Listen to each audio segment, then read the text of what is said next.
le damos la bienvenida, esto vamos a poner un poquito serio por 2 segundos, al doctor Roberto Salum. Está bien, ahí te fuerte el aplauso. Uno de los fiscales encargados de la UFIAMIA, ¿es verdad? A cargo de la UFIAMIA, la unidad... ¿El más famoso de los Roberto Salum? No. El segundo no más sos famoso. el más famoso. Lejos. No sé, creo ¿Cuántos que hay? ¿Hay varios? No, ¿Hay más de somos dos? Somos dos y abogados los dos, así que... En realidad él se llama Elías Roberto el otro. Ah, es verdad, es El verdad. primer nombre. ¿Tienen alguna línea de parentesco? Somos primos. ¿Son primos? De hecho, yo cuando me recibí de abogado empecé a trabajar en el estudio de él. ¿Y quién se llama Roberto, el abuelo? Nepotismo es eso. No, fue una mezcla de... Mi papá se llamaba Antonio Roberto, mi tío se llamaba Elías Antonio, y así se fueron mezclando. Los alumnos son muy originales con los nombres. Hasta esta generación. No, mi papá también se llama Eduardo, así que tampoco fue. Bien. Pero igual me puso Eduardo José Nazareno, por las dudas. Bien. Sí, lo mató. ¿Cómo te Claro, digo? Nazareno. Qué lindo. Facha, me gusta. Bueno, bienvenido Gracias. Roberto, acá donde están los héroes. Fuiste invitado hoy porque vamos a hablar de el documental que realizó, bueno, no Netflix, el director, te digo, es Justin Webster, que lo terminó acá, ¿cómo era? Le vamos a copiar los Distribuyendo. cuernitos, pero yo no Ahí sé está. si él come los bizcochitos o los tiene que probar a alguien para saber si no Sí. están envenenados por las dudas. ¿Vos viniste sin seguridad acá, Sí, sin sí. nada? ¿Vos estás seguro? Sí. Ay, qué bueno. Estoy perdiendo cada vez más la seguridad de estar seguro. No, bueno, Cada nosotros vez acá, menos no seguro. te preocupes, te En esta mandamos... entrevista estoy cada vez menos seguro. La Cayo y Gustavo lo acompañan a casa después, ¿puede ser? Claro. Su vida claramente vale menos. Un guardia Obviamente. personal. Ahí está. Es como los 4 que venían con Kobe Bryant, digamos. Claro. No. Claro, nadie se acordó, ¿viste? Cayó el helicóptero, ahí murió Kobe Bryant. ¿no iba manejando él? Un día después, y la hija. Y la ¿viste? hija, Y ahí qué quedó. terrible. No importa de qué murió. Eran como Bueno. 9 personas. No sé. Eran no un sé. montón de gente. Perdón. Igual tenemos ahora no sé si se enteraron que hay un pastor que está pidiendo $50 millones para revivirlos Sí, a los eso dos. lo vi. Fantástico, Sí. lo vi en los titulares. Pero es verdad, ¿eso podrá hacerlo? ¿Ustedes qué opinan? Creo que tenía un poquito de ceniza, pero Vamos a probar. Hay uno que le puso, ¿y cuánto por Leo Mattioli? Bueno, escucha, vamos a hablar de... Me dijiste que lo viste este documental. Sí, lo vi. Lo viste el documental que sacó, que hizo Justin Webster, que lo distribuyó Netflix, que se llama El fiscal, la presidenta y el espía. Se estrenó a principio de, creo que el 3 de enero acá en Argentina. Son 6 episodios donde un fiscal investiga el atentado terrorista, acusa a la presidenta argentina de conspirar con Irán y 4 días después lo encuentran muerto en su baño con un solo disparo en la cabeza. Alberto Nisman murió en Buenos Aires, pero la onda expansiva de su misterioso asesinato o suicidio se extendió por todo el mundo hasta Israel, Irán y Estados Unidos. Críticas de gente que no es... tengo un par de críticas de periodistas que no son de Argentina. Webster no toma partido por ninguna de las fuerzas enfrentadas ni se hace eco a favor o en contra de las diversas posturas que se vierten a lo largo de sus 6 horas de duración. La producción periodística es impecable, con un material de archivo tan numeroso como preciso y variado, además de algunos hallazgos inéditos. No trata solo de la muerte de Nisman, sino también del atentado contra la AMIA, del memorándum y del expediente sobre el memorándum. En cierto sentido, es su debilidad. Salta de un tema a otro y es difícil seguirle el hilo, aunque tiene logros en cada uno de los aspectos. En cuanto veas el primer capítulo, querrás ver el resto, dice otro.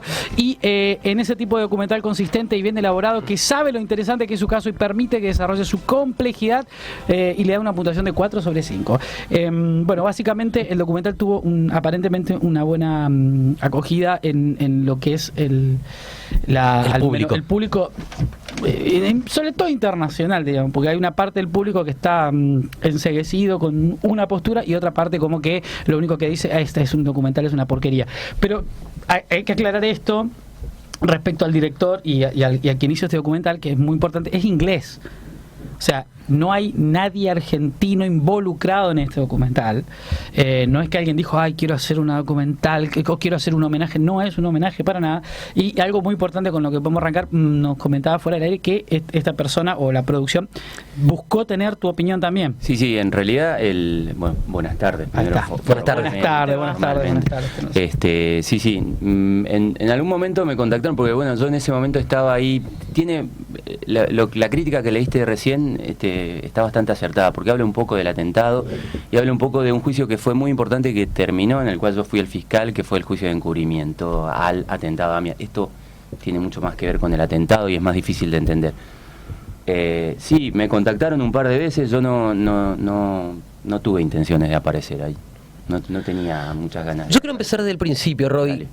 ¿Cómo fue Nisman? ¿Qué día fallece? Un 18 de enero. Fue un 18 de enero de 2015. ¿Cuándo te enteras vos que vas Yo estaba a en tomar? Brasil, estaba en Brasil de vacaciones. ¿Y qué pasa? Nada. ¿Pero te suena el teléfono? No. Ah, cuando muere. Vuelvo. Ah, o sea que ya está coartada. No. ¿Tenés la factura del hotel, todo? No, estaba alquilando Hay cámaras. una casa. Sí.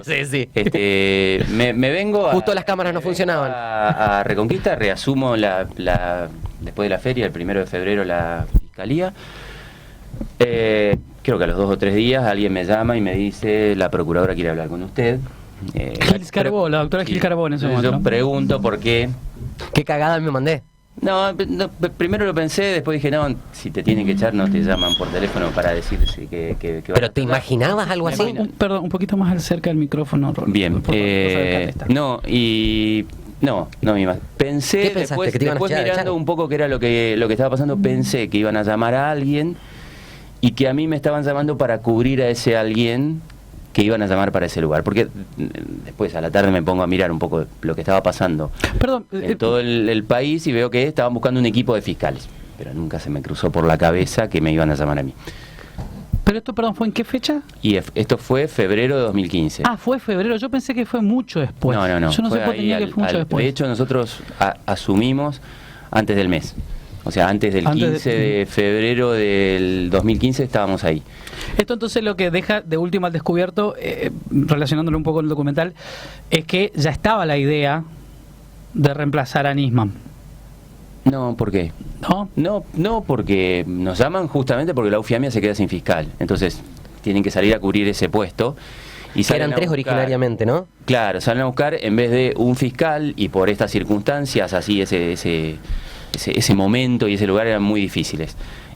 Un grupo de fiscales para que, digamos, esté un poco más Pero ¿y repartido. quién el tema de la te seguridad. recomienda a vos? ¿Cómo llegas a Gil Carbó? No tenés idea. No tengo idea. ¿Y qué- Y pero y siempre eso lo pregunté, hace 5 años que estoy ahí y nunca me dijeron. Pero que te llaman y te dicen, mira, No, Roberto. hemos decidido que va a integrar un equipo para la UFIAMIA. Políticamente no ¿Y vos qué tenía, dijiste ahí? no tenía ningún tipo de... nada que ver. De hecho yo no era de la primera línea de gente de nada. Soy fiscal de Reconquista, digamos, y no. Y Yo no te voy a decir tenía cuál fue nuestra impresión, porque nosotros nos enteramos todo por TN, no recuerdo. Creo que que en algún grupo, Sí, seguramente en el de hicieron- abogados deben haber pasado una captura de pantalla o algo. Hicieron una conferencia de prensa para presentar a los fiscales. Nunca se había hecho en la historia una conferencia de prensa para presentar a un fiscal. Entonces yo ya sabía, porque ese día me dijeron, bueno, no había demasiada opción tampoco. Entonces, A vos te dijeron, vos vas a formar parte no, y vos dijiste, igual hay como no una dijiste cosa nada. de negociación, digamos. Entonces, yo te soy sincero, para mí también era como un desafío profesional. Era un caos. Pero también un temor, ¿o no? ¿O no Mirá, no te dio miedo en ningún momento? No, por mi lado no. Mi familia tuvo alguna A eso me cosa ahí refiero. un poco más power, porque mi hijo más grande en ese momento habrá tenido, si ahora tiene 17, bueno, tenía 12. Y los compañeritos como que le decían algunas cosas. Después pasó que, bueno, en ese punto arrancamos, digamos, del grupo de fiscales, empezamos. Mi primer idea fue transmitir que uno iba a esa causa. Esa causa, si hay algo que tiene, es aparte de la impunidad, digamos, que reina en ese lugar desde hace 25 años, 26 casi, es que es inmensa. Sí, claro, eso yo Inmensa. pensaba. ¿Cuántas fojas más o menos tiene? Bueno, la típica pregunta esa, no sé cuántas fojas tiene, o sea, sí, porque no es lineal, digamos, es una causa principal con legajos de investigación, que son una especie de otros expedientes que van agregándose. Yo ya no lo voy contando, está digitalizada la causa, accedes desde una computadora, la ves ahí, ya no vas buscando cuerpo por cuerpo la foja del Pero, expediente. ¿y cómo haces para ponerte a estudiar un expediente tan Bueno, largo y tan grande? esa fue- Ese es el problema. nos vamos yendo para varios puntos de Sí. entrada. Eso fue como un desafío importante para alguien encontrarse con una causa tan inmensa y de tanto tiempo, que fue una especie de diseño propio para intentar conocer esa causa. Y más o menos la fui conociendo. Hoy puedo decir que la tengo un poco conocida, no te quiero decir que la conozco punto por punto, pero la conozco bastante porque fui abordándola desde las resoluciones más importantes de todo el tiempo. Un trabajo que te lleva mucho tiempo. De locos. Hay mucha gente en la Ufiamia, ese fue otro tema, la llegada a la Ufiamia también es como otro tema que fue complejo. Y nada, fuimos, porque ¿viste?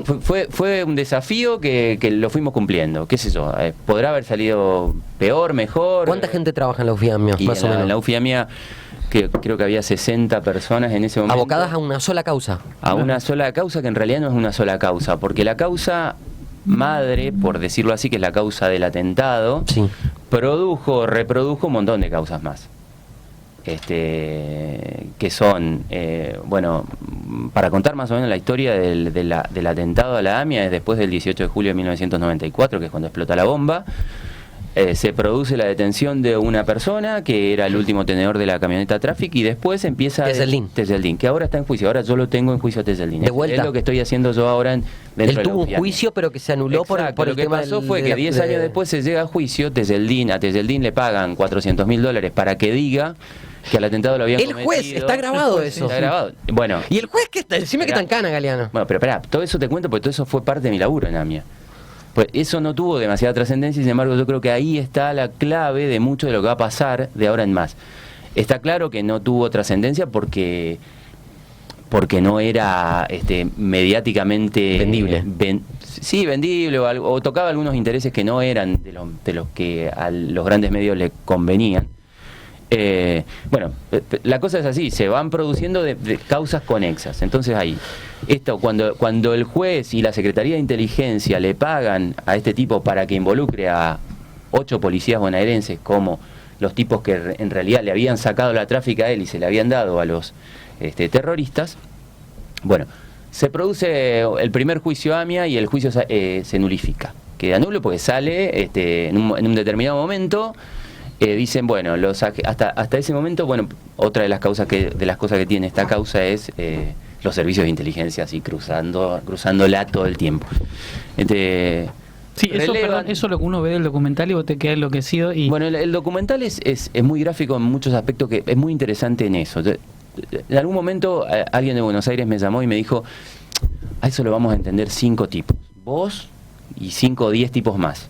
Pero en realidad después yo lo vi y dije, bueno, por lo menos instala preguntas, ¿no? Pero me refiero a la causa AMIA, ¿eh? Claro, No estoy hablando de la causa AMIA y la causa de encubrimiento, que es otra causa que terminó por después. eso, perdón, y hay un fiscal o ex fiscal, creo que le dice cuando lo nombran a Nisman, o cuando le dicen que el Estiuso iba a formar parte, creo que está claro, le dice, no, vos vas a llegar hasta donde... Ese no es fiscal, es Alejandro Rúa, Perdón, no recuerdo. No es fiscal, pero figura como titular de la unidad AMIA, pero es una unidad AMIA que hay en el Poder Ejecutivo, es decir, un abogado que el Estado contrata para la parte administrativa estatal de eso. Es el del lentecito y bigotito. Sí, creo que Barbita también. Barbita también de una. Pero para Trabajo en la causa de encubrimiento. seguí con el cuento. Sí, sí. ¿Qué estaba? Estabas en que Tengo muchas preguntas, por eso estoy No, como... pero bueno, es lo que pasa en Lo que te dice el documental... Te mandan saludos de Paraná ahora. Y Lo desde que- Córdoba no están escuchando, así que... Lo que te dice el documental es que encuentran un motor de una Traffic en donde había el último poseedor era el tal Teseldín, que a su vez era un Saludos desde delincuente. Quilmes, perdón. también. Bueno, gracias. Tremenda entrevista. Esto es un oyente está en Cancún, posta. Bueno, decirle al de Cancún que nos deje hacer la entrevista. ¿Cuántos oyentes? Y que No lo queremos cree, me mojito, parece. queremos Lo voy a mojito. mandar, sí, sí, sí. Queremos mojito. Mandaros una foto de la playa. o sea que- Supuestamente lo que dice el documental es que se encuentra la CIA o el FBI es que encuentra un motor entre los escombros que figuraba. No, eso está mal. Ni A la ver. CIA ni el FBI. Lo encuentra un grupo de rescatistas Ajá. que había venido desde Israel a Sí. colaborar con el rescate de las víctimas que estaban bajo el Mossad. edificio. No. Un grupo de rescatistas de Israel. Ujú. Encuentran el... Un grupo de claro. No, bueno, pero No, en serio. Israel pone a disposición del Estado argentino un grupo de rescate especial, que además era absolutamente necesario. Si uno ve las primeras imágenes del atentado, vas a ver Sí, que sí, sí, sí. era desastroso. De hecho, al Sí, Estado sí. argentino todavía hoy le cuesta, tiene responsabilidad internacional por no tener un sistema Claro. Seguridad. Y además, digamos, hacía 2 años que habíamos tenido un Lo atentado de la anterior, lo de la claro, lo de la embajada. embajada de Israel. Nada, después de ese juicio terminan absueltos todos, Teseldín inclusive, de este juicio del primer juicio AMIA. Y porque supuestamente el tema era Tejeldín le había comprado, la le había CIDE vendido. le paga a través del juez $400.000 para que diga esto fue así, y mandaba al frente a 8 policías. Esto en el juicio era lo que estaba diciendo. Se releva del secreto a los agentes de inteligencia. Esta es otra de las cosas que tiene la causa AMIA, secreto de inteligencia por todos lados. Algunas cosas yo no las puedo decir ni siquiera en una reunión familiar porque estaría violando ese secreto y hay responsabilidad penal. Por las dudas nos dijo un montón de cosas fuera del aire. Pero vos sos, Nunca un secreto. vos sos fiscal, ¿tenés obligación de cumplir las leyes penales? Qué pregunta, casi. La verdad es sí, no. Casi, casi, ahí está la respuesta, casi. Siempre, al contrario, mira. Contestá lo que quieras y un guiño es sí, 2 guiños no. No, ¿cómo no vas a cumplir la ley siendo fiscal? ¿Cómo vas a cumplir la ley? ¿Para qué querés ser entonces fiscal?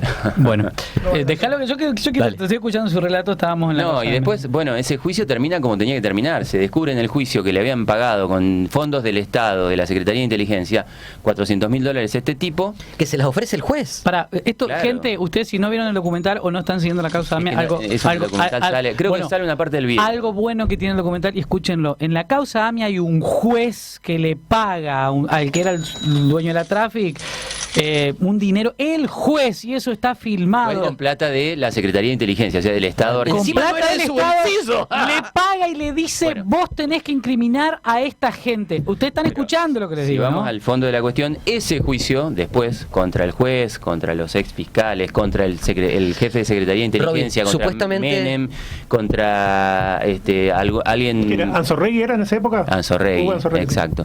Ese juicio lo terminamos en febrero del año del año pasado, ¿no? Del año pasado, febrero-marzo, con condena. Está condenado el juez, están condenados los fiscales, está condenado Anzorregui, no está condenado Menem. Absolvieron Este turco se sabe siempre, a un se par sabe de todo. policías. Bueno, está hay un recurso ahí. pendiente. Ahora, Roby, Pero ¿puede ir preso? ¿Cuántos años tiene ya el juez? El ex juez. No, el juez no tiene ¿No? 60 años.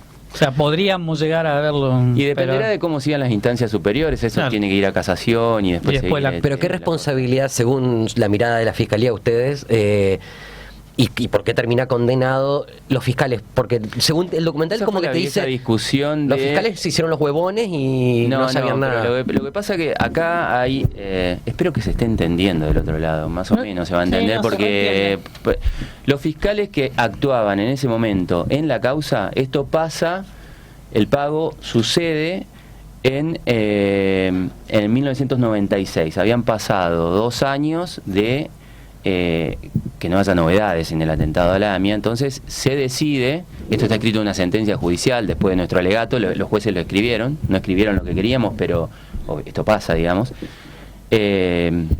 Esa sentencia para mí es histórica, o sea, eso desde ya quiero asentarlo. No la conocemos, nadie la conoce. Por eso. Entonces, porque es la primera vez que se sentencia por responsabilidad estatal, hay responsabilidades estatales por todos lados. Bueno, ¿en qué estábamos? En el juicio a Galeano es... Bueno, claro, vos me preguntaste por los fiscales, fue una vieja discusión ahí de qué pasó, si sabían o no sabían. El que dispone de la plata es efectivamente el juez. Se discutía sobre si los fiscales estaban o no encima de la maniobra, si conocían, si sabían de la maniobra. Para nosotros sí, para los jueces solo hubo un incumplimiento de funciones, digamos. Tuvieron conocimiento y no hicieron nada, pero no participaron, según los jueces del tribunal, en la maniobra. Explícame algo. Es lo que dice el documental. Por eso, pero O por lo menos lo que deja Lo que pasa es que en entrever. el documental hay una imagen, creo que aparece mi nuca en el documental, porque aparece el momento en el que nos sentamos todos para que dicten la sentencia y aparece ahí como diciendo, o no sé si indican que el juicio de encubrimiento terminó de alguna manera. No recuerdo si el documental no tendría que, quizás ya se había filmado para cuando salió la sentencia de... Sí, el documental de se filmó encubrimiento. en 2 años, creo, y se terminó de filmar, creo que en algún momento del 2018, por lo que vi por ahí, pero la mayoría... Claro, la sentencia, nosotros para el fines del 2018 ya habíamos alegado, ya habíamos acusado a todos los que... hubo una cosa complicada con respecto a quienes querían acusar y quienes no, por parte del Ministerio de Justicia, etcétera. Y la sentencia fue en febrero de 2019. Claro, no, esto ya estaba. Ahora, Roby, para volver al centro, ¿no? Entonces, esto que deriva en estas condenas, ¿cuánto le dieron a Galeano? 6 años. 6 años. 6 años, nada. 6 años. Le vamos a ver ¿Y a los ahí. fiscales? 2 años. O Perdón. sea que ni un día No, en no preso. sería efectivo. Perdón, vos estos fiscales que me están diciendo son los que aparecen junto con Nisman en el documental, en la es lo que estaba primera. diciendo. Los primeros fiscales eran los fiscales de instrucción, digamos, los fiscales que intervienen en la primera parte de la causa, y cuando pasa esto, estaban estos dos que se llaman Mullen y Barbaquia. Nisman se incorpora después. Y después del que el pago se hubiera producido. Entonces, con lo cual, las personas que estaban en ese momento eran estos dos.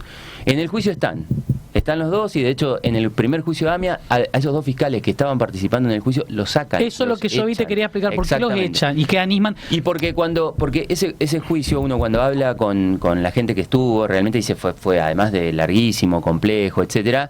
En algún momento, Que declaró Cristina como senadora en ese momento, porque ella había estado en la comisión, como creo. testigo, claro. Sí, En este de encubrimiento volvió a declarar. Se produce esto, sale a la luz el pago. Los agentes de la CIDE van y dicen, nos relevaron del secreto, entonces podemos declarar abiertamente sin violar la ley. Entonces van y dicen, sí, efectivamente hicimos una maniobra.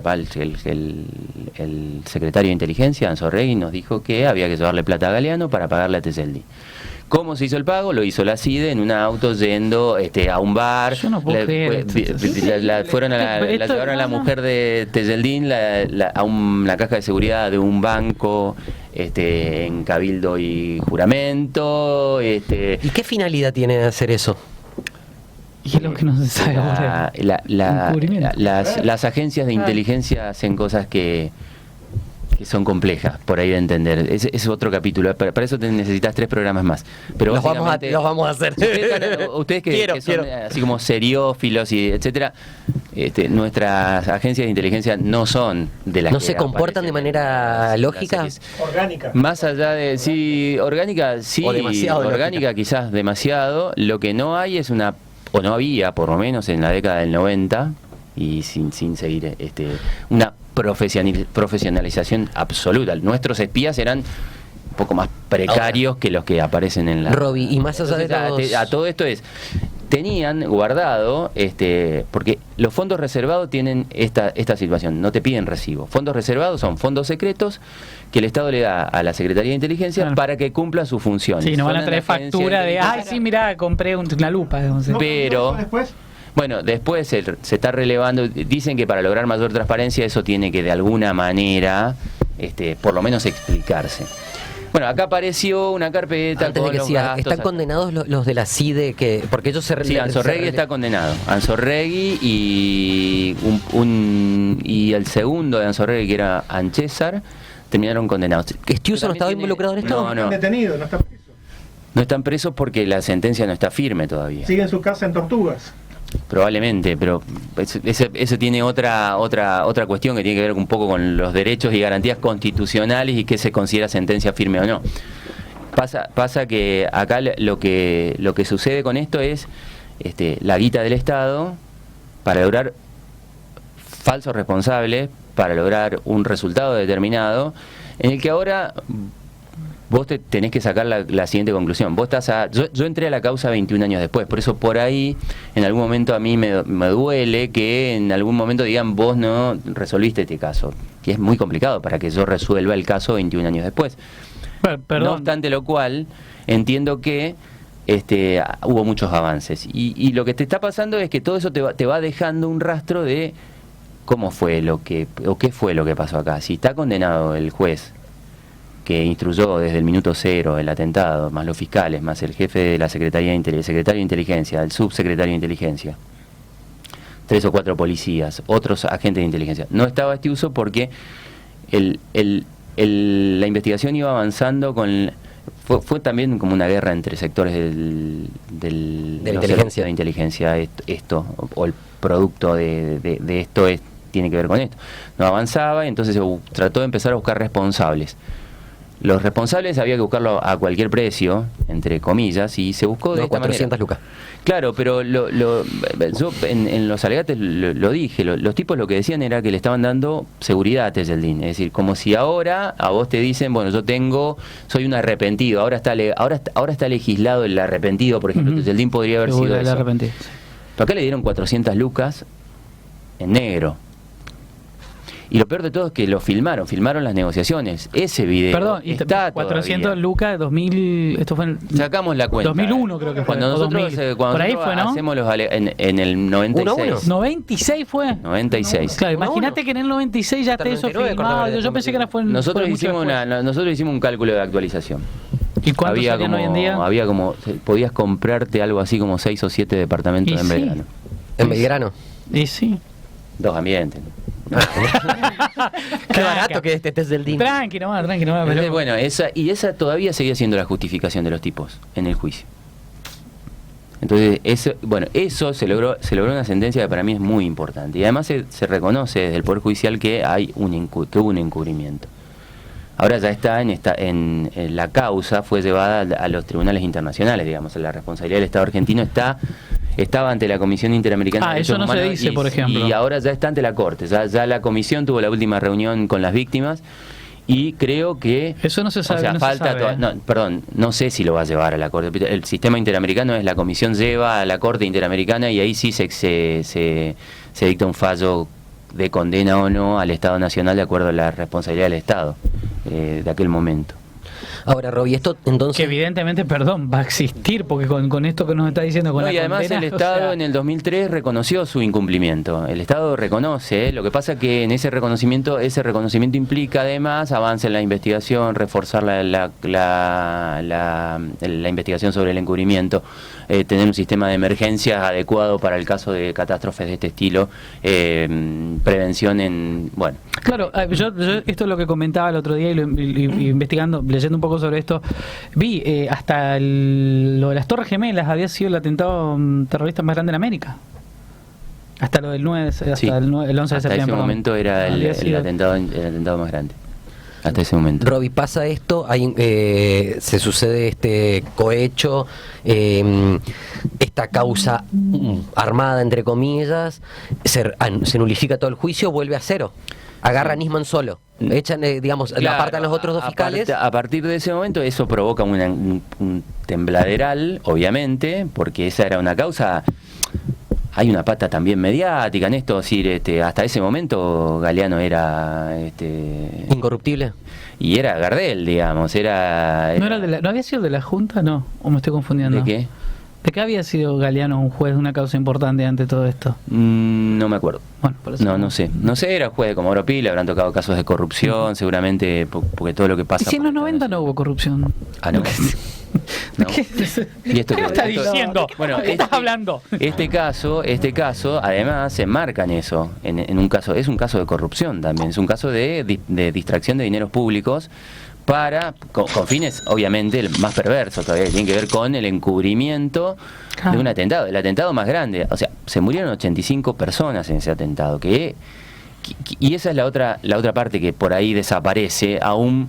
En el documental aparece muy poquito, digamos, pero es terrible, esa parte es terrible, porque hablar con las víctimas y con los familiares de las víctimas es terrible, porque vos hablás con tipos que están buscando los autores del atentado desde hace 20 y pico de años y no los tienen. Que se le murieron los hijos. Que se murieron hijos, las maridos, parejas, hermanos, etcétera, amantes, etcétera, todo, y no los tienen, y se siguen sucediendo. Pasa lo que pasó en AMIA 1, que aparece un video donde el tipo dice: dame 400, yo te puedo dar esto, tenés que contestarme estas preguntas, le pasa un papel, el otro le contesta: esto no te lo puedo contestar, porque si no tal, te traigo los testigos para que te avalen mi... Todo eso está en el video. El video pasa en un pedacito Pedacito pasa, bueno, sí. hay 2 videos que duran algo así como 2 horas. ¿Y quién filmó eso y por qué? Ahí está la pregunta.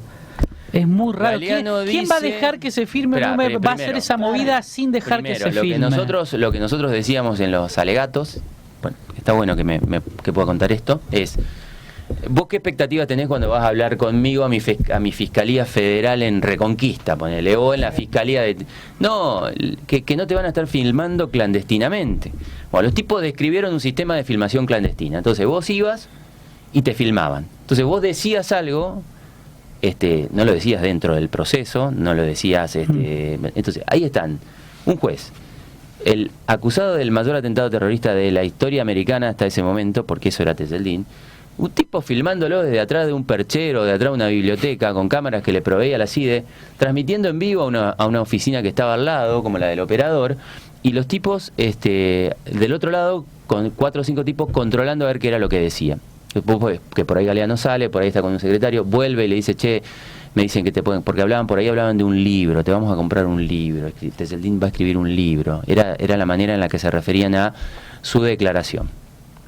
Entonces, en ese trato, en algún momento le traen un álbum de fotos de los policías y le dice, ¿quién es? ¿Qué sé yo quién es este? Este es tal. Y claro. Entonces, después se traduce eso en una declaración indagatoria. O sea, en la declaración del tipo. Cuando declara el tipo, declara en julio del 96. En junio del 96. Y el tipo dice lo que habían acordado en esos videos. Pero...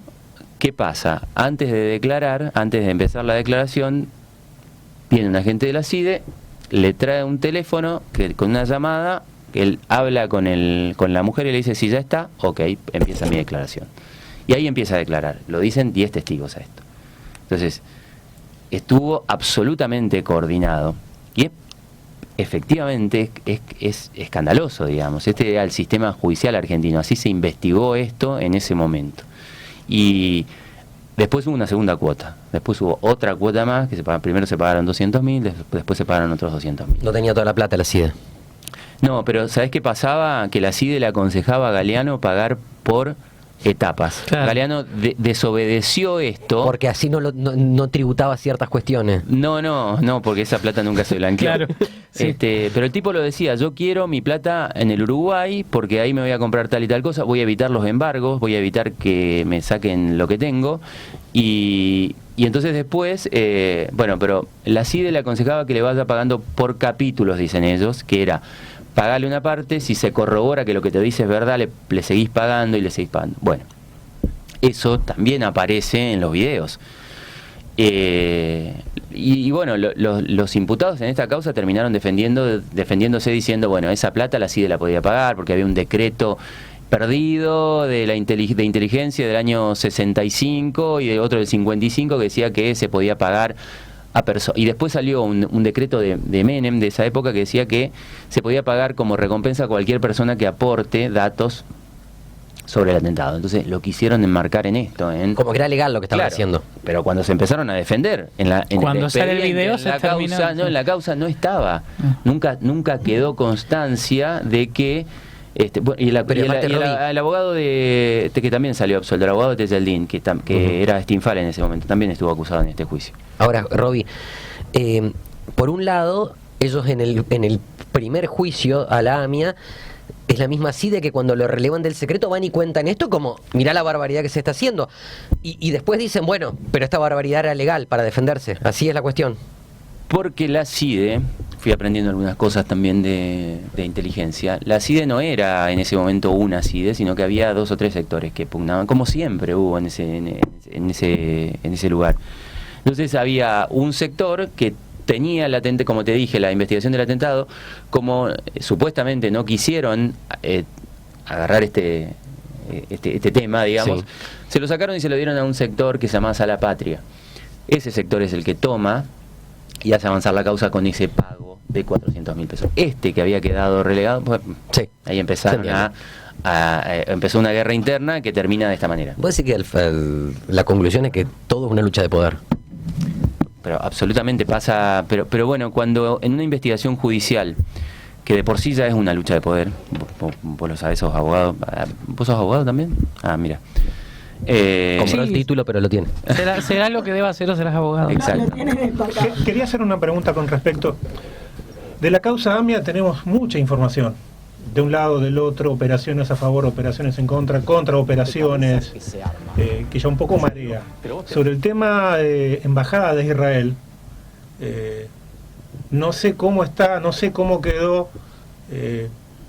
Conozco algunas teorías que contradicen a la versión oficial, que no sé cuántos son de operaciones o no, y si es que realmente pasó eso, como dicen, que ahora más o menos lo aclaro, creo que un poco entendés lo que te estoy diciendo, que nunca se supo ni se va a saber. Una de las teorías es que explotó un polvorín o que fue una explosión de adentro hacia afuera, lo de la embajada. No sé exactamente cómo está, a pesar de que la causa de embajada forma parte como prueba de la causa AMIA, porque por ahí claro, pero al ser ya territorio extranjero... Sí, no es territorio extranjero, es embajada, entonces tiene competencia originaria la Corte Suprema, lo empezó a investigar la Corte Suprema, la verdad que no tengo idea cómo está, en algún momento... Pero tiene similitudes en cómo fue... Tiene el empleo de un coche bomba, eso que me acabas de preguntar también pasa en la causa AMIA.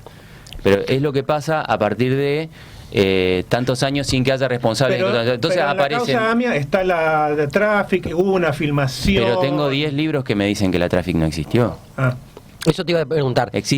Hay 20 libros que te dicen que no había... ¿Cuántos testigos? ¿Está solamente esta mujer de testigo que vio la Tráfico? ¿Cuántos testigos hay de que vieron la Tráfico? Yo de la Tráfico estoy absolutamente convencido que esa Tráfico estuvo ahí. Pero te explico, porque una parte de nuestro laburo implicó esto que él me preguntaba, tiene mucho que ver con cómo por ahí la investigación judicial va terminando, no terminando, sino que va incorporando teorías que vienen de afuera. Entonces, si vos en 5 años no descubriste el atentado, ya vas a tener 5 libros que te dicen cualquier cosa.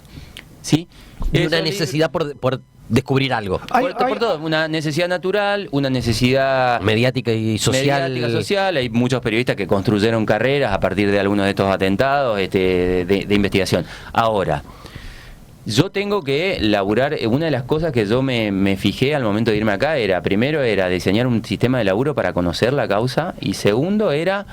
y claramente no lo querés contar antes de patentarlo, porque nosotros te preguntamos eso. Te dije, agarré las resoluciones más importantes y a partir de ahí fui haciendo un árbol para tratar de conocer lo que más podía. Y eso depende mucho del tiempo. Vos sos como lo de las películas que tenés todas las fotos así pegadas y en la UFIA me había eso. Yo te laburo con una... ¿Tenés caritas así y alguna que está negra y con un signo de pregunta? Yo no tengo eso. Fotos de mina en bola. No. Para ir concentrando. El póster de Sol Pérez lo tenés. Una notebook donde tengo todo. Se me pierde y probablemente tenga algún problemita, tengo alguna cosa de... Esa vale oro. Esas cosas no tenés que decir al aire. Eso es lo que tenés que comentar. La tengo guardada en la caja fuerte. Bueno, esa Mac bajo algún lugar que no puedo revelar. Pero para una cosa que me llamó de la embajada de Israel es que por el año en que fue no había celulares que filmaran, no todo el mundo tenía una filmadora o una handycam a mano. Se ve un video donde se ve el hongo explotando. Es demasiada, quiero creer que es demasiada casualidad que justo se pueda ver un tipo apuntando en esa dirección cuando se ve la explosión, el hongo de polvo ahí sobre calle Arroyo. Lo que pasa es que es muy, viste el lugar donde estaba la embajada. Sí, el lugar es muy céntrico, es muy sí, en la calle Arroyo, en la curva, ahí en Retiro. Pero yo porque está bien, si no estamos hablando de la embajada, vamos a terminar el cuentito. O sea que él es de Israel. Sí, no, te tiene toda la pinta. Él es de Israel, mira todos los programas de Cris Morena. Mira todos los programas de Cris Morena, todo. Tiene pinta de gente cubierta, te voy a decir. ¿Vos sos Alex Bogado? Le faltaría un poco para cubrirse. Mira, dije Alex Bogado y se tiró para atrás, Roy. No, Alan Bogado. No, bueno, se estaba hablando de Alex. O Alex Ubago. Alex Ubago, sí. No. Si es que me aparece en el documental, es Alan Bogado. Dos cositas. Una, ¿qué es lo que hace Nisman después de que se anula el juicio, el primer juicio, hasta su muerte? Y después, ¿cómo arrancan ustedes y cuál es su hipótesis sobre lo que sucedió? Escucha, que diga eso lo de Nisman y después hacemos un cortecito. Un cortecito, bueno, pero que terminemos la historia. Lo que sucede es que después de este juicio se crea la UFIAMIA. Aparece ahí como una necesidad de una unidad fiscal temática específica y especial para la investigación del atentado. Ya en 2003. El atentado había sido en 1994. Lo que hacen es, se les delega la investigación y empiezan a reformular y a incorporar algún elemento más de inteligencia más alguna otra prueba y reformulan algunas cuestiones que ya estaban, porque alertas rojas y acusados iraníes había ya de la época de Galeano. Después de que se anula el primer juicio de AMIA, se dan de baja todas esas alertas rojas porque dicen, bueno, si un juez corrupto las dictó, las tenemos que dar de baja, y a partir de ahí empieza se elaboran primero un dictamen en el... Aclaremos qué es una alerta roja, lo dice en el documental, pero ¿qué es, Roy? Bueno, Para que la gente está. entienda. Interpol tiene un sistema de notificaciones o alertas. Interpol es una asociación de policía internacional de policías, es decir, policía que acá tiene como grupo a la Policía Federal. La Argentina no existe como por ahí en algunas películas. El otro día estábamos viendo como alguna peli especial, digamos, no con mi hijo, y aparece a Interpol reclamando como parte de algún laburo, y en realidad Interpol es parte de Interpol en Argentina, la Policía Federal, o parte de la Policía Federal. Es una organización policial internacional que tiene el control de búsqueda de las personas que tienen pedido de captura internacional. Pedido de captura internacional. Esto lo que hace Interpol es una especie de convenio administrativo en donde es más fácil lograr, supuestamente es más fácil lograr la captura de alguien que tiene una notificación roja, que tiene una especie, hay distintos colores, pero la roja es la más importante, donde te dicen, bueno, la justicia argentina está buscando a estos tipos por algo que merece protección internacional. En cada aeropuerto al que vos llegues está tu foto y está tu ficha, y si vos llegás te van a agarrar. No es tan fácil. No es tan fácil. Somos un par de millones en el mundo, ¿no? Perdón, no lo había logrado Diego con Rocío Oliva. Si no te vas a... porque esto lo digo en serio, porque lo acusó que robó, no sé qué cosa. Depende del país al que vayas. Y la metieron presa en Brasil. Por eso, depende del país al que vas. Si vos te vas a Colombia, Interpol no te agarra y te trae, sino que tenés que lograr una acción judicial a través de una embajada que se presente ante un juez y diga, tiene alerta roja. Es como un poco más complejo, y tiene una normativa internacional larguísima que hay que estudiarlo un montón y que está ahí. Bueno, eso es lo que tienen hoy por hoy algunos de los imputados de AMIA. Otros no tienen alerta roja porque Interpol analiza las pruebas y dice, no, este tipo no merece que yo tenga alguna alerta roja, algún pedido de captura. En cualquier aeropuerto del mundo lo van a venir a buscar. ¿Y qué pasa? ¿Por qué pasa esto? ¿Y por qué se ponen más estrictos? Porque Interpol advirtió también que si vos estás adentro y tenés un convenio y, por ejemplo, querés perseguir opositores políticos, lo que haces es tirar con un juez amigo alguna alerta roja, entonces salís a buscar. Entonces, ¿vos decís que eso también pasa? ¿En el mundo? No. ¿Vos me estás diciendo que el sistema judicial es pasible de intromisión política? No. Esto la verdad que es terrible lo que estoy escuchando. Yo no lo puedo creer. No. ¿Y quién da la alerta roja? ¿Quién dice sí hay alerta roja? El pedido de alerta roja se realiza ante la Asamblea General de Interpol. Una vez por año Interpol se reúne en distintos lugares del mundo. La sede mundial de Interpol está en Lyon, Francia, y analiza los pedidos que vienen desde la justicia. Si la justicia dice, tengo captura internacional de 10 imputados de la causa AMIA, Interpol dice, de estos 7, sí, de estos 3 no. Siguen teniendo captura internacional. Está conformada por representantes de las policías de todos los países. De todos los países que están asociados, son miembros, digamos. No está todo el mundo, pero la gran mayoría está metida ahí. Y después tenés, como son policías locales, nos ha pasado en la causa AMIA, por ejemplo, lograr que la policía de Interpol Líbano acceda a determinados lugares es imposible, porque terminan siendo policías locales, por más que sean Interpol, ¿entendés? ¿Y cómo juegan, perdón, esto ya es una cuestión de derecho técnico, pero cómo juegan ahí los convenios de extradición y esas cosas? Y bueno, lo que pasa con AMIA, lo fundamental que pasa es que todas estas personas, tanto las de Irán como las del Líbano, en el Líbano quedó una, había 2, con esos países no hay convenios bilaterales, pero hay un convenio en marco que dice que o te lo tienen que traer o lo tienen que juzgar en tu país. Digámosle a la gente qué significa esto. Los convenios tradicionales entre países es esto, es que si vos agarras a alguien que haya cometido un delito en tu país, que ellos te lo guardan y te lo manden, digamos. Igual está claro que juegan, en este mundo hay intereses geopolíticos que son imposibles de obviar. Nosotros tenemos un sistema de seguimiento en la UFIAMIA de prensa internacional, entonces vos sabías que tal acusado iba a estar mañana en Rusia. Gambia, sí. En Rusia. Entonces, liberaste una orden de... Tenés convenio bilateral con Rusia, tenés un convenio bilateral, es un convenio entre los dos países donde las extradiciones se hacen mucho más fáciles. Los llevas, vas con la embajada rusa, le decís, mandale esto a tus... Y no, porque o tienen pasaporte diplomático o tienen intereses geopolíticos muy importantes que ese pedido de extradición vuelve a los 2 meses diciendo ya se fue. Escucha, vamos a una pausa. El chico que estaba en Rusia de la NSA.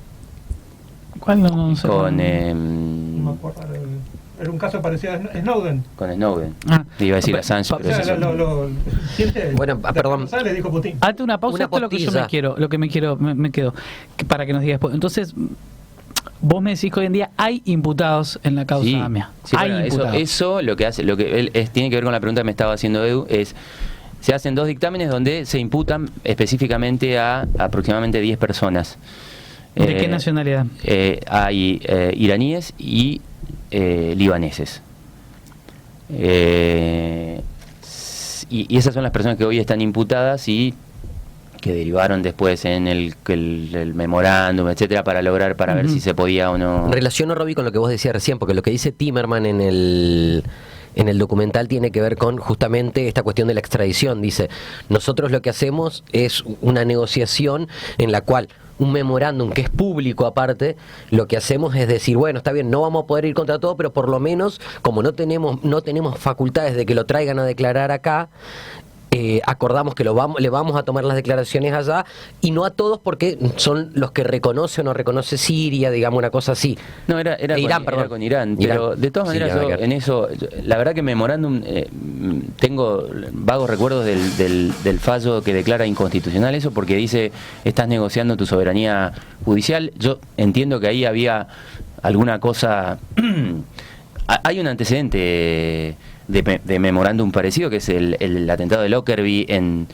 Escocia. Es un atentado en donde Libia o algunos libios bajan un avión en pleno territorio escocés, un avión que no me acuerdo si iba a Inglaterra, pero es en Lockerbie, creo que es Escocia o Inglaterra, no me acuerdo. Entonces se genera esto parecido y se hizo un convenio entre países para lograr que se haga el juicio en un tercer país, porque estaban trabados con estas situaciones.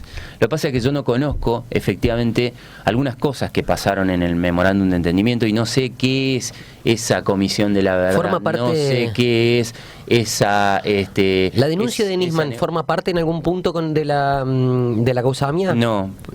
¿Vos nunca accediste a la denuncia de Nisman? No, cuando nosotros llegamos, esa fue una fiscalía de Comodoro Pi. La unidad fiscal, como unidad fiscal propiamente dicha, interviene a pedido de los fiscales que necesitan colaboración, fuera de la causa AMIA madre, digamos, atentado. Nunca nos pidieron más que un par de personas para colaborar, que eran los que habían intervenido en la... O sea, vos no nos podrías decir si configura o no un delito lo que la denuncia de Nisman, no tenés idea. No lo sé. Sé que hubo un juez que la desestimó y después hay otro que la siguió. Eso está en etapa de juicio oral. Estaría bueno que se haga el juicio de eso para saber qué pasó, para saber cómo está, para saber qué fue lo que se negoció. Ese juicio debería haberse hecho, por ejemplo. O sea, ya debería estar terminado. Totalmente. Y respecto al memorándum, vos que... Digo yo, sin meterme demasiado... No, pero citaste esta causa de Inglaterra, Escocia. Supongo que el memorándum de entendimiento con Irán sí forma parte de la causa que se... No, porque se declaró inconstitucional y no válido. Entonces, entonces el estado actual de la causa es a partir de las imputaciones de esto, retomo con lo que me habías preguntado, hay 10 imputados. Esa imputación que está hecha... Perdón, ¿que estaban en ese memorándum estos 10 imputados o no? No me acuerdo si se hablaba de personas, no, pero la verdad que no. ¿Y cómo llegas a esos tipos?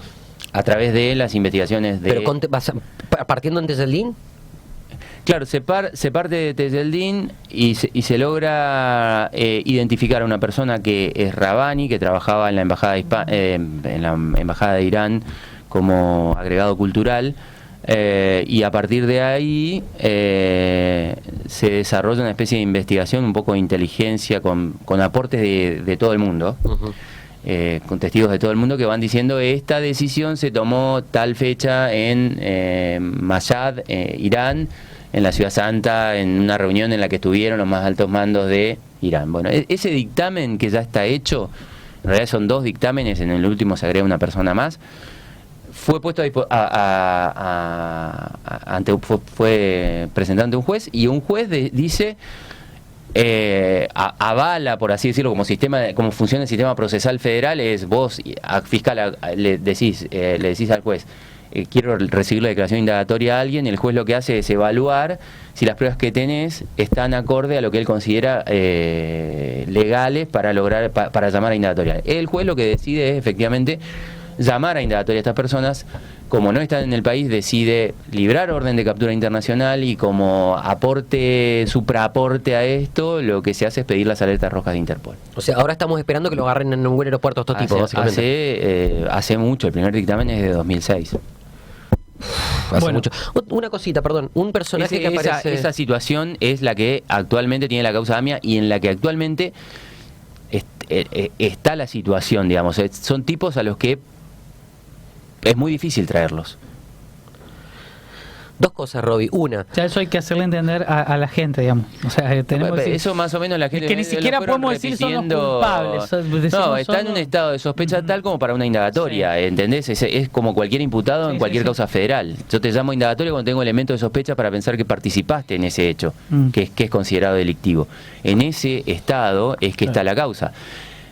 Después tenés versiones que dicen el atentado está resuelto porque fueron estos, y versiones que te dicen esto, bueno, pero estos tipos tienen que venir a la declaración indagatoria, que la declaración indagatoria es básicamente un acto de defensa, y a partir de ahí se desarrolla el proceso. Por eso también hay otra corriente que quiere el juicio en ausencia, que no está permitido ilegalmente. No tenemos nosotros. Por eso, claro. pero por una ley, se podría. Yo considero que sí, que podría ser constitucional siempre y cuando no esté legislada específicamente para una persona, un caso. Ojo, hay una discusión grandísima con respecto a esto. Nosotros la estudiamos mucho y podemos llegar a la conclusión de que ustedes sostienen que sí, que podría hacerse. Podría hacerse en determinadas condiciones, pero después vas a tener la discusión de... Es una ley procesal que tiene impacto en lo penal, puede ser retroactiva, no puede ser, cualquier ley procesal podría ser retroactiva. Se puede aplicar a los imputados de causa AMIA, y después tenés alguna cosa que ya fue marcando la Corte Suprema respecto de los juicios en ausencia para los casos de afuera. O sea, la Corte Suprema, cuando tiene un italiano que tiene que extraditar, en algunos casos decía, no, ese juicio en ausencia no sirve como de acuerdo a los parámetros de Argentina, pues no tiene manera de defenderse. Y básicamente la idea que tiene la Corte de cómo es un juicio en ausencia en Argentina es que si vos cuando te notifican de la sentencia decís, perdón, yo tengo derecho a recurrir todo de nuevo o presentarme y hacer un nuevo juicio con mi presencia, lo tengas que hacer. Claro. Italia no lo tiene, Italia te condena y es que digamos es de los pocos países que tiene. Claramente ¿cuál es el sentido de hacer un juicio en ausencia si después lo podés retrotraer todo entero? Claro. Ahora, Roby, hay un personaje que se llama, que aparece, que yo lo conozco a través del documental. Fuimos a la pausa todavía. No, por eso pero quiero dos preguntas. Una, un tal Berro. Ese Berro tiene que ver con una línea de investigación en donde era uno que estaba supuestamente... No, van a entrevistar a los hermanos en Estados Unidos. En un momento se dice que él había sido el inmolado, el que conducía el coche bomba. Después dicen que esto lo habrían dicho los hermanos. Después hay contradicción en donde supuestamente los hermanos dicen no habrían dicho eso, sino que murió en la guerra en no sé dónde. Por eso el alto funeral que le hicieron con el cajón vacío y qué sé yo. ¿Ese Berro sigue hoy en la causa AMIA? En la causa AMIA, a ver, en la causa AMIA lo que hay es un fijo, que una camioneta es fusada como coche bomba y explotó, que es una camioneta Renault Traffic. Yo les decía que eso nosotros lo corroboramos con métodos modernos de investigación, y te engancho con Berro ahora después, que es con exámenes de ADN, con primeros videos de autopsia que descubrimos en depósitos de la CIDE que tenían documentación perdida. Digamos, perdida en el cajón del fondo. la forma en que las esquirlas están, por ahí un poco crudo decirlo, en los cuerpos o en los restos, más la forma en la que esas personas llegaron a la morgue o a los hospitales, hace imposible pensar que eso se haya plantado, ¿se entiende? Y a su vez, nosotros, a partir de nuestra llegada, lo que hicimos fue regenerar un sistema de estudio de ADN con tecnología muchísimo más moderna que hace 20, 30 años, eso va avanzando constantemente, y en restos de la Traffic que estaban todavía, los pedazos de la Traffic todavía están, se encontraron increíblemente restos de ADN de víctimas que estaban en la reconstrucción del edificio, vos ves quién estaba abajo, quién estaba ahí, etcétera. Y hay un montón de obreros que estaban trabajando en la construcción, que murieron un montón, que tienen ADN sobre los restos de la Traffic, y particularmente los restos de la Traffic que estaban delante, digamos. Berro está señalado como el conductor suicida de esa Traffic. Nosotros tenemos esa información a partir de informes de inteligencia que llegan desde, a su vez, inteligencia extranjera. Estados Unidos era, creo, ¿no? Más o menos. Más o menos. No me acuerdo si vino de Estados Unidos, la verdad que no me acuerdo. Y después, bueno, a partir de esa información de inteligencia se dice o se lo muestra como el inmolado. Lo reconoce esta enfermera que vos decís en un juicio, que después ahí... El que hace el identikit. Exactamente. Y en el marco del principio de esta cuestión hay dos hermanos que del Líbano se habían ido a Estados Unidos a hacer su vida normal, uno era, creo, mecánico, etcétera, y se van a entrevistarlo, le toman declaración allá y vuelven Nisman diciendo que esta persona era el responsable del atentado. Después los hermanos, creo que fue lo primero que hace Nisman, o lo primero que sale a decir Nisman, no me acuerdo desde que lo nombra. La verdad que no me acuerdo de esa fecha. Ese nombre sigue estando ahí como una figura, como el probable autor. No tenemos rastros genéticos. Los comparamos con al final se logró alguna prueba genética de los hermanos, insistiendo, de uno de los hermanos. Y no hay hasta ahora en los elementos que nosotros habíamos buscado, no hay. Pero yo estoy hablando de hasta hace un año atrás, que la investigación de la instrucción del atentado, básicamente la dejé para pasar a intervenir en el juicio de atentado, en el juicio de Tezeldín. Entonces, no sé si hay algún avance más en ese aspecto. Roby, que no pueda... Tres cositas. Uno. Veníamos de A1, ahora viene de A3. Pará, que vamos un corte. Siguen laburando, bueno, para después del corte. Sí. Siguen laburando con equipos, con gente de inteligencia, no sé cómo se llama ahora, qué sé yo. O sea, los ayudan, siguen ayudándolo en la causa AMIA, el grupo de inteligencia. Dos, ¿cuál sería el móvil que ustedes plantean por lo cual los iraníes habrían consumado el atentado? Y tres, hay una cosa que a mí me llamó muchísimo la atención y que me pareció formidable, que en un momento no sé quién dice, pero creo que un extranjero dice: me llama la atención cómo investigan los casos, me dice, porque acá lo que hay primero son culpables y después se trata de ver cómo podemos lograr culpar a esa persona, ¿no? Y la verdad que sí, que vos decís, primero siempre nos pasa, tenemos el culpable, después vemos cómo hacemos para... ¿Ustedes cómo hacen? ¿Es así, es correcto? ¿O tú estás tratando de investigar y ver qué pasó realmente? Sin tener en la cabeza, o ya tenés el culpable. La primera pregunta es, nosotros tratamos de desinteligenciar todo el tema de la investigación. Perfecto. Primero pidiendo el levantamiento de secreto de todos los archivos, que fue favorable. Lo que pasa es que el secreto de inteligencia tiene niveles y hay algunas cosas que todavía no están plenamente levantadas para toda la gente, digo, inclusive para las víctimas. Ahora se iba, ya creo que estábamos en la última etapa y iban a tener acceso a todo. Para darte una idea, algún informe, por ejemplo, había gente que podía mirarlo y no tomar ni siquiera nota, solo verlo. Y entonces nosotros lo que tratamos es de yo no sé ahora cómo están trabajando en esa parte, porque ahora ya te digo, yo no intervengo más en esa parte, sino que estoy interviniendo en juicio. De no trabajar con servicio de inteligencia en lo que no sea estrictamente necesario. No te olvides que es un atentado internacional terrorista y es casi indispensable. alguna cosa de ese tipo. Y además hay cosas que tenían encargadas de antes y que siguen haciendo. Básicamente todavía vos tenés tu espía amigo, digamos, No. que mandás así a investigar a tu mujer. No tengo espías amigos, no tengo esa clase de amigos. Y el móvil. El móvil es el móvil que está en los dictámenes, porque la acusación está fundamentada ahí y hay un móvil que pasa por acuerdos nucleares, hay una cosa ahí media que tiene que ver con eso. Con Poder, economía. Sí, claro, y alguna cosa que tiene que ver con la situación geopolítica de Medio Oriente de aquel momento, que sigue siendo como una mecha a punto de explotar todo el tiempo, o va explotando de a poquito y que sigue pasando y que se van tranquilizando o no tranquilizando de acuerdo a los momentos históricos X. Entonces, Pero en base de eso que vos decís, algo geopolítico nuclear, ¿por qué en Argentina? bueno, hay alguna cosa que tiene que tiene que ver con la cantidad o la población judía en Argentina, la cantidad de gente que hay en Argentina. Creo que la segunda es el segundo lugar después, o el primer lugar después de Estados Unidos donde mayor población hay. Me voy del país. Y no jodas. Y la Claro, me voy a Nueva York. Son dueños. No se dice ni en jodas. Era nada, bueno, perdón. Y el igual Salum es turco. la otra Eso es una contradicción que te hayan puesto ahí. La otra cuestión que tiene que ver con esto es que por ahí había alguna cosa con la participación en la guerra del Golfo, como Argentina como metiéndose en alguna cosa y entras en el tablero internacional.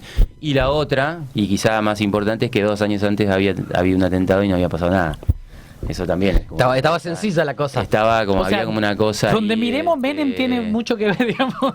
Claro, entonces, bueno, eso. ¿Qué tema querés escuchar? Para, antes que nada, Nico Vera. El cual no voy a Nico poner. Vera dice: saludos, gente del equipo del invitado. Un gran número 5 es. Sí, gracias, Nico. Y muy buen tirador de tiro libre. Espera, acá dice: muy bueno el programa, los veo desde Goya. Mirá. Y besos al caramelito de Gustavo. El Henry. Ah, esto en serio, Hay gente que está mal. esto está pasando en serio.